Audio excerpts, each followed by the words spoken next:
नाज़ो ने पूरे घर को बर्बाद करके रख दिया। अब सारे के सारे उदास रहना शुरू कर देते हैं और जो कुछ भी नाज़ो जो है वो ये मरियम के वालिद और मरियम के भाई के साथ करती है, तो उसके बाद नाज़ो के वालिद को ये सब कुछ अच्छा नहीं लगता कि शायद ऐसा नहीं होना चाहिए था।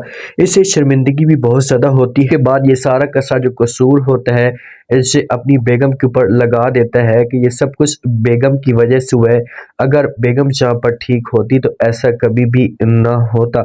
ये बेगम से इतना नाराज़ होता है कि बेगम के साथ बात भी नहीं करता और बेगम इसके पास आती है। इससे अपने आप को ज़्यादातर रूम के अंदर जो वो बंद कर लेता है। बेगम इसके पास आती है, जो नाज़ो का वालिद है इसके साथ आकर बात करती है, इसे कहती है कि उठे, खाना तैयार हो गया, आप हमारे साथ बैठकर खाना खाएं।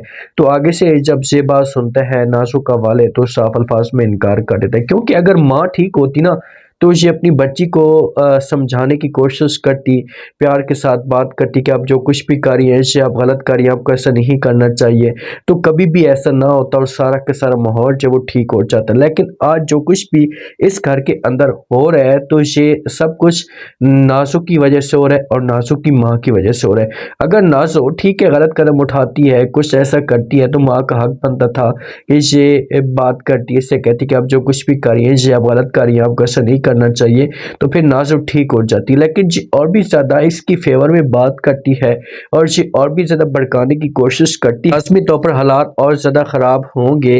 तो इसी वजह से जब नाज़ो के वालिद को ये सब कुछ बार बार कहती तो आगे से नाज़ो का वालिद गुस्सा करता और कहता है कि मैंने आपको कई दफ़ा मना किया है, क्या मैं उठकर घर से जो बाहर चला जाऊं और आपके साथ बात भी ना करूं, आप मुझे क्यों मजबूर कर रही हैं? जब मैंने आपको कहा है कि मुझे भूख नहीं है तो बस भूख नहीं है, आप मेरी जान क्यों नहीं छोड़ देती? तो फिर जाकर जब वो नाज़ो की माँ जो होगी से डर की वजह से उठकर चली जाएगी। मरियम के पास मुलाज़िमा आती है, आकर बात करती है और कहती है कि बड़ी साहब आपको बुला रही है, आप आएँ और आकर जब वो उनके साथ बैठकर खाना खाएं। तो मरियम कहती है कि अच्छा ठीक है, मैं आती हूँ। जब जाने लगती है मुलाज़िमा तो मरियम जो होती है रोक लेती है और ये मुलाज़िमा को कहती है कि सुनो मेरी बात सुनो, कि आपके पास जो है वो मोबाइल है?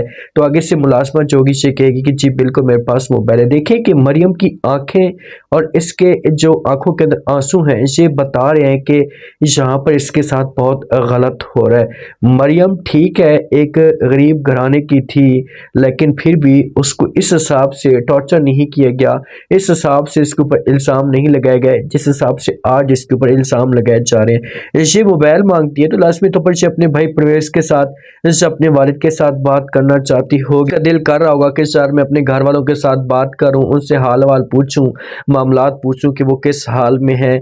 तो इसी वजह से मुलाज़िमा जो होगी से कह देगी तो फिर से बात कर सकती है, परवेज़ से माफ़ी मांग सकती है, अपने वालिद से भी माफ़ी मांग सकती है। लेकिन जब इसे नाज़ुक और नाज़ो की माँ को पता चलेगा तो इसे मुलाज़िमा के ऊपर भी गुस्सा करेंगे और फिर कोई ना कोई इसे गेम डालने की कोशिश करेंगे और उमर को जब वो खिलाफ करेंगे। जब तक उमर जो है ना ये नाज़ुक के हाथ में है, उमर का माइंड ऐसे चेंज करेंगे, उमर के सामने ऐसे बात करेंगे कि उमर को जब वो बोलेंगे कि देखें कि मरियम ठीक है, ये इस घर के अंदर आ तो चुकी है लेकिन फिर भी जो वो ये अपनी हरकतों से बाज नहीं आ रही, तो उमर जो इतना पागल है कि ये अपनी जो वो बहन की बातें मानना शुरू कर देगा।